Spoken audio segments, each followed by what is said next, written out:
Hi guys, kung paano mag-edit ng new tag names natin, kailangan nyo mag-install ng Gone app sa Play Store muna. Ito akin naka-install na po. So, open yon. And then, kailangan nyo ilagin yung SIM details sa Pupo account nyo, yung main Pupo account nyo. So, kung ano yung login details nyo doon, ganun din yung login details na gamitin nyo dito. Yung akin po ay number. Number po yung akin, hindi siya Facebook, hindi rin po Google account. Number po. So, i-click mo yan and then i-click yan. Ayan, so ganito na dahil na mobile phone yung gamit ko na login details. So ilagay ko dito yung number. And then ganito na, ilagay nyo yung password. Ang password nyo dito na gamitin ay yung password nyo din na ginagamit sa Pupo account nyo.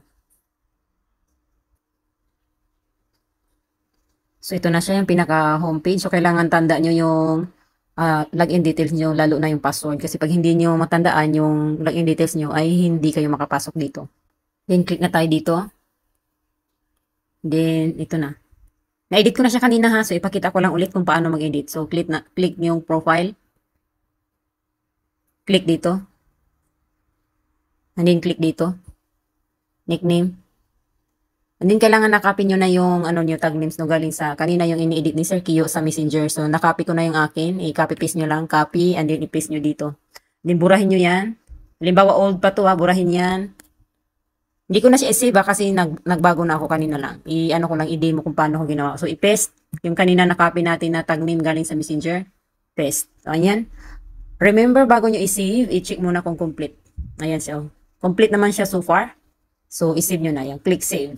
So, dahil yung akin na-save ko na siya, so hindi ko na siya ulitin kasi baka magbayad ako ng 10K. Kaka-edit ko lang. I-save nyo yan and then okay na po siya. So far complete din, okay na. Save and then that's it. Binago ko na, ipag pinakita ko lang paano gawin. So, after nyo ma-save, ayan, ganito na yung resulta. Yan, ganyan siya. Then, check natin kung complete. Ayan, oh. So far, complete naman siya. Wait lang.